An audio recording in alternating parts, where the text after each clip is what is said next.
आइए बेटा, 20 पॉइंट्स तक हमने चर्चा कर ली थी, क्या चीज नेशनल इनकम में जुड़ती है क्या नहीं जुड़ती है। और थोड़े से पॉइंट्स के बारे में, थोड़े एग्जाम्पल के बारे में बात करेंगे। अगला पॉइंट है बेटा, cash relief given to earthquake victims. यानी जो बेटा अर्थक्वेक आया, यानी कोई नेचुरल कैलेमिटीज आई, उसका कैश दिया गया। मान लो बेटा बाढ़ में या अर्थक्वेक की वजह से किसी को नुकसान हुआ, उसको पेमेंट दिया गया, तो एक ट्रांसफर पेमेंट है, वो नेशनल इनकम में काउंट नहीं होगा। ठीक है। Value of machine purchase by factory. एक फैक्ट्री वाले ने बेटा मशीन खरीदी है, मान लो डोमिनोज वाले ने मशीन खरीदी, या किसी रेस्टोरेंट वाले ने कोई मशीन खरीदी है, या किसी बड़ी कंपनी ने मैन्युफैक्चर करने के लिए कोई मशीन खरीदी है, तो उसके लिए बेटा वो कौन सा गुड्स होता है? फाइनल गुड्स होता है। और फाइनल गुड्स नेशनल इनकम में काउंट होता है। ठीक है सर। रॉयल्टी, रॉयल्टी भी आप जानते हैं ऑपरेटिंग सरप्लस का पार्ट है। ऑपरेटिंग सरप्लस में चार चीजें आती है, rent, interest, profit and royalty. Rent, interest, profit and royalty. तो royalty is a part of operating surplus, और ऑपरेटिंग सरप्लस बेटा कौन से मेथड में? नेशनल इनकम में काउंट होता है। ठीक है sir. Commission on sale of second hand goods. राजा बेटा यहां पर नोट करके कहीं भी लिख लीजिए भैया, sales of second hand goods, sale of second hand goods, second hand goods count नहीं होते नेशनल इनकम में, लेकिन ने खरीदने बेचने के लिए जो कमीशंस दी जाती हैं, जो कमीशंस दी जाती है बेटा, वो इंक्लूड होती है। यानी बेटा जो brokerage commission second hand goods को खरीदने बेचने पर दी जाती है, वो नेशनल इनकम में काउंट होती है, क्योंकि वो मिडल मैन की इनकम होती है। Okay sir. Purchase of car by household, यानी कंज्यूमर ने कार खरीदी है बेटा। कार यानी हाउस होल्ड गुड्स है, ड्यूरेबल गुड्स है, कंज्यूमर गुड्स है, और वो फाइनल गुड्स भी है, इसलिए वो नेशनल इनकम में काउंट होगा। ठीक है सर। आगे देखिए बेटा, purchase of raw material by production unit. Raw material खरीदा गया बेटा, सिंपल सी बात है, रॉ मटेरियल खरीदा जाए या फिर बेटा कच्चा माल, रॉ मटेरियल हो गया, या रीसेल करने के लिए कोई चीज खरीदी जाती है, वो इंटरमीडिएट गुड्स होता है, वो नेशनल इनकम में काउंट नहीं होता। इंटरमीडिएट कंजप्शन होता है, काउंट नहीं होता नेशनल इनकम में, ऐड नहीं होता। एक और एग्जांपल इससे बन सकता है राजा बेटा, कि milk purchase by a sweet shop to make milk cake. Milk purchase करा स्वीट शॉप ने, यानी हलवाई ने मिल्क खरीदा है मिठाइयां बनाने के लिए। हलवाई ने मिल्क खरीदा है, दूध खरीदा है मिठाई बनाने के लिए। तो बेटा मिठाई बनाने के लिए उसका जो मिल्क होगा वो क्या हो गया? Raw material. और रॉ मटेरियल भी इंटरमीडिएट कंजप्शन होता है, और वो काउंट नहीं होता नेशनल इनकम में। ठीक है सर।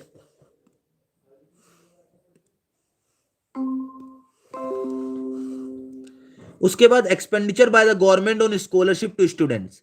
बेटा गवर्नमेंट स्कॉलरशिप दे रही है, गवर्नमेंट स्कॉलरशिप दे रही है, बदले में आपने कुछ दिया नहीं, तो बेटा वो कौन सी इनकम होती है? ट्रांसफर इनकम होती है।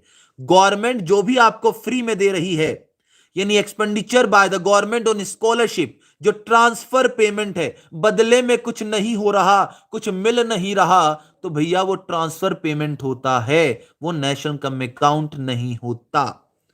ठीक है sir. Money receive by sale of second hand goods. Money receive करे सेकंड हैंड गुड्स पर, सेकंड हैंड गुड्स बेचने पर जो मनी रिसीव हुआ, अभी बताया मैंने, अभी आपको ऊपर बताया, sale of second hand goods count नहीं होता, लेकिन इनके ऊपर दी गई कमीशन नेशनल इनकम में काउंट होती है। यहां तक बात क्लियर होती है बेटा? बताइए यहां तक आपकी बात क्लियर है या नहीं है? हाँ जी sir. Of an owner, of an owner occupied house. बेटा rent of owner occupied house, खुद के घर का रेंट, यानी एक प्रोडक्शन इंप्यूटेड रेंट है, प्रोडक्शन एक्टिविटीज से लिंक करता है। ऐसी कोई भी चीज जो प्रोडक्शन एक्टिविटीज से लिंक करती हो, फैक्टर ऑफ प्रोडक्शन से लिंक करती हो, वो नेशनल इनकम में जुड़ती है। जो इकोनॉमिक सर्विसेज को जनरेट करती हो, या रेंट के फॉर्म में, जैसे फैक्टर ऑफ प्रोडक्शन होता है, रेंट होता है, वेजेस होती है, इंटरेस्ट होता है, प्रॉफिट होता है, ये चार चीज फैक्टर ऑफ पेमेंट होती हैं या फैक्टर ऑफ प्रोडक्शन होती हैं, जो नेशनल इनकम में काउंट होती है। अगला पॉइंट है contribution to provident fund by employer. Simple सी बात है, जुड़ेगा भैया, कंपनसेशन ऑफ एम्प्लॉइज का पार्ट है। कंपनसेशन एम्प्लॉय मतलब एम्प्लॉयर एम्प्लॉय को जो भी चीजें देगा, एम्प्लॉयर एम्प्लॉय को जितनी भी चीजें देगा वो कंपनसेशन ऑफ एम्प्लॉयज में आएगा और वो नेशनल इनकम में काउंट होगा, वो नेशनल इनकम में काउंट होगा। यहां तक बताइए बेटा, कोई दिक्कत किसी बच्चे को? हमने 10 पॉइंट और पढ़े हैं, क्या किसी बच्चे को यहां तक कोई दिक्कत है? किसी भी बच्चे को तक कोई दिक्कत है बेटा? बताइए, anybody have any problems?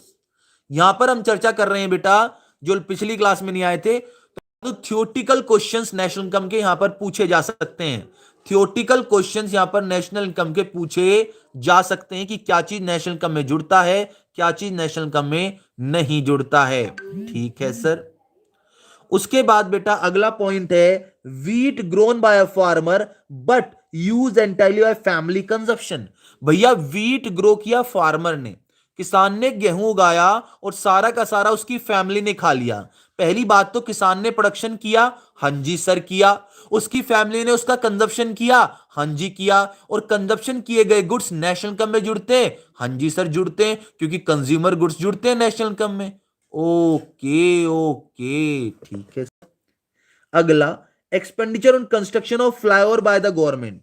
Government ने जो फ्लाईओवर बनाया है वो रैकरिंग नेचर का है, नॉन रैकरिंग नेचर का है? सर नॉन रैकरिंग नेचर का है सर, रोज रोज तो फ्लाईओवर वो बनाएगी नहीं राजा बेटा, रोज रोज नहीं बनाएगी तो कैपिटल एक्सपेंडिचर, कैपिटल एक्सपेंडिचर मतलब फाइनल एक्सपेंडिचर, और फाइनल एक्सपेंडिचर बेटा यानी आपके देश की नेशनल इनकम में काउंट होगा। ओके सर, ओके, समझ में आ गया। Commission receive by dealer from buyer and sale of house. जो कमीशन रिसीव की है डीलर ने, बाय और सेल, अभी बताया सेल, घर बेचा जा रहा है, मान लो सेकंड हैंड गुड्स है या नया भी गुड्स है, कोई बात नहीं, कमीशन ली है, कमीशन ली हो या ब्रोकरेज कमाई हो, भैया जो मिडल मैन है, जो दलाल है, उसकी तो इनकम हो गई। हाँ जी सर, इनकम होते ही क्या होगा, नेशनल इनकम में जुड़ जाएगा। Growing of vegetable in the kitchen of the garden. राजा आपके किचन में कुछ चीजें उग रही हैं, याद रखिए कोई चीजें आपके किचन में उगी हैं। पिछला क्वेश्चन अगर मैं बात करूं 31 पॉइंट्स की और 34 पॉइंट में देखिएगा, यहां फार्मर ने गेहूं उगाया है, गेहूं की वैल्यू मार्केट से पता लग जाएगी और फैमिली ने उसे कंज्यूम कर लिया है। यहां पर सिर्फ ये बताया गया है कि बेटा अपने गार्डन में आपने वेजिटेबल सब्जियां उगाई हैं तो उसकी वैल्यू निकालना डिफिकल्ट है, इसलिए नेशनल मार्केट में ये सॉरी नेशनल इनकम में वो काउंट नहीं होगा। ठीक है बेटा? हाँ जी sir. Services rendered by family member to each other.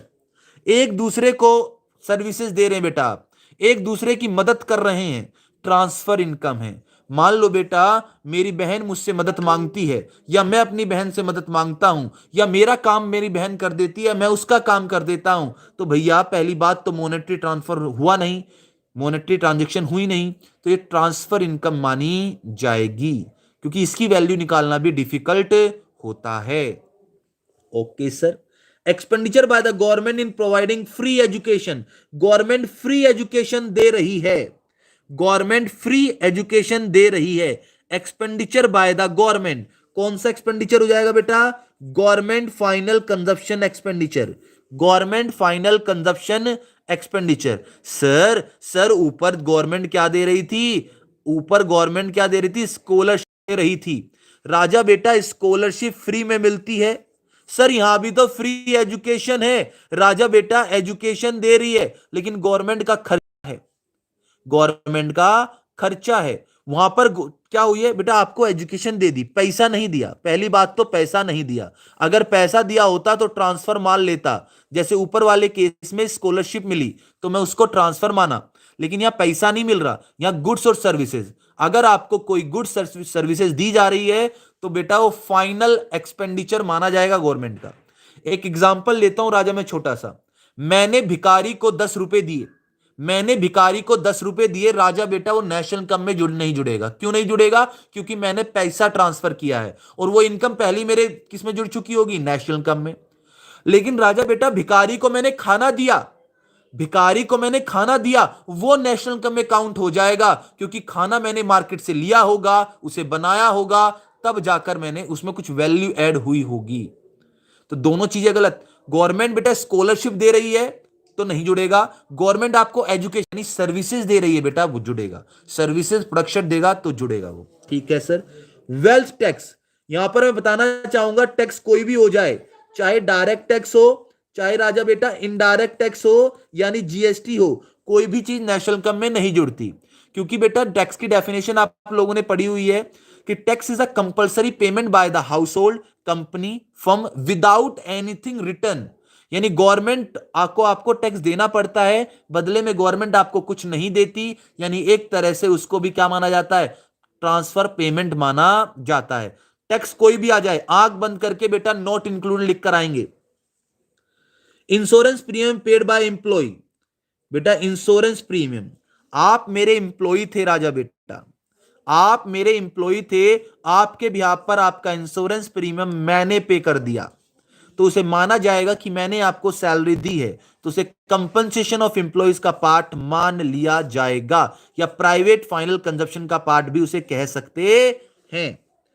School examination fees paid by the, simple सी बात है, आपने जो स्कूल फीस दी है, आपके पेरेंट्स आपकी स्कूल फीस भर रहे हैं, तो प्राइवेट फाइनल कंजप्शन। आपके पापा इंप्लॉई हैं, वो इंश्योरेंस प्रीमियम पे करते हैं, तो प्राइवेट फाइनल कंजप्शन, क्योंकि पेमेंट तो गया है, पेमेंट तो गया है। Purchase of truck to carry goods by the production unit, बेटा मेरा ना ट्रांसपोर्ट का कोई काम है, मैं गुड्स इधर से उधर क्या करता हूं, माल सप्लाई करता हूं। मैं क्या करता हूं राजा बेटा, माल सप्लाई करता हूं, परचेज करा मैंने उसके लिए ट्रक, तो ट्रक मेरे लिए क्या हुआ राजा बेटा, जल्दी बताइए, ट्रक मेरे लिए क्या हो गया, फाइनल गुड्स हो गया। मेरे लिए फाइनल गुड्स होते ही वो नेशनल इनकम में जुड़ जाएगा, क्योंकि मेरी बिजनेस की जो कैपिटल है वो इंक्रीज हो चुकी है। Okay sir.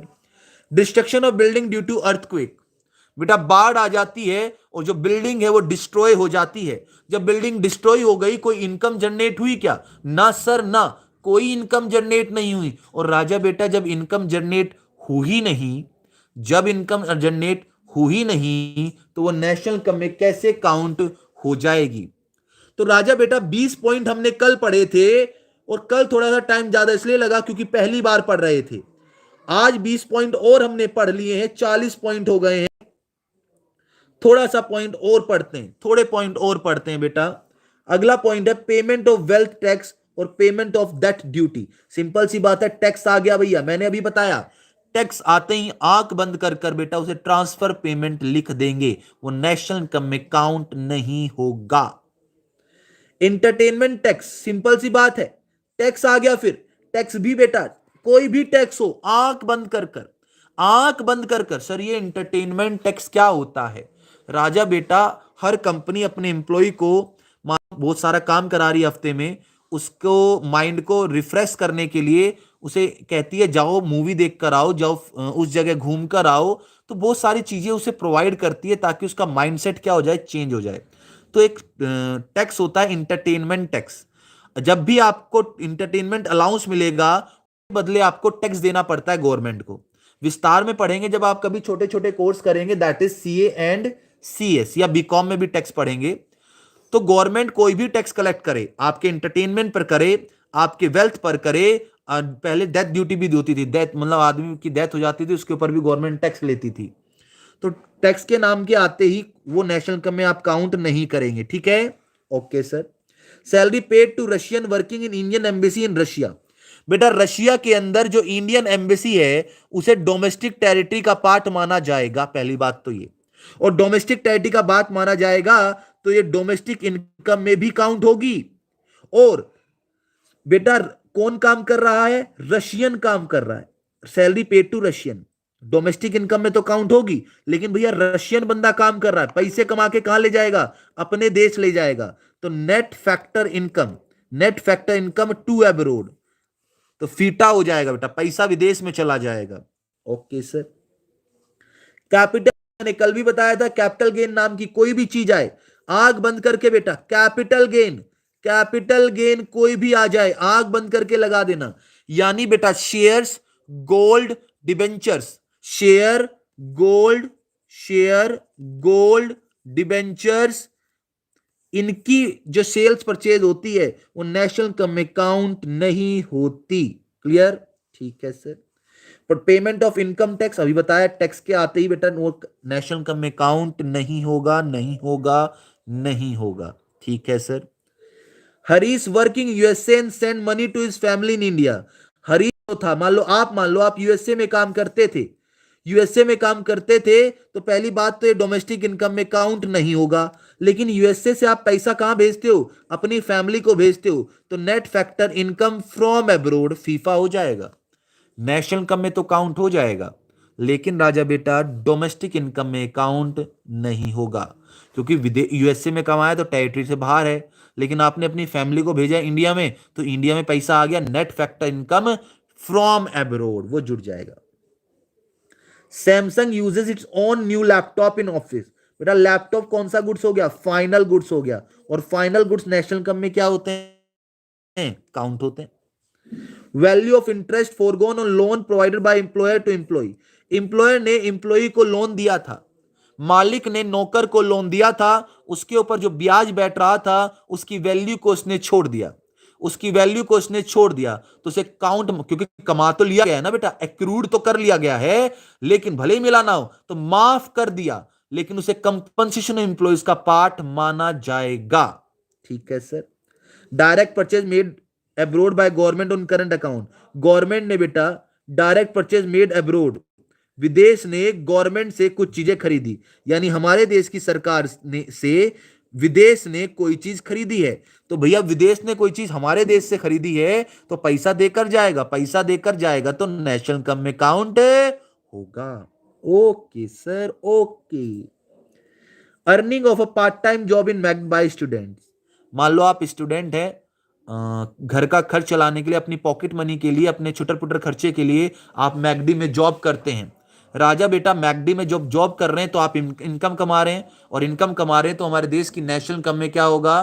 काउंट होगा, हमारे देश की नेशनल इनकम में काउंट होगा। Receipt from sale of property in from relative.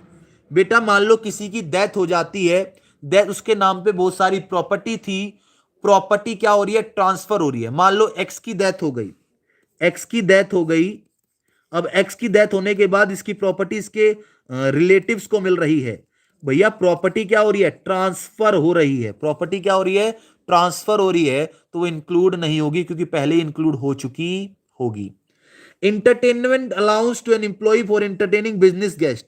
बेटा अगर ये ना लिखा रहता, ये ना लिखा रहता फॉर एंटरटेनिंग बिजनेस गेस्ट, तो ये इंक्लूड हो जाता, क्योंकि इंटरटेनमेंट अलाउंस मिला एम्प्लॉय को।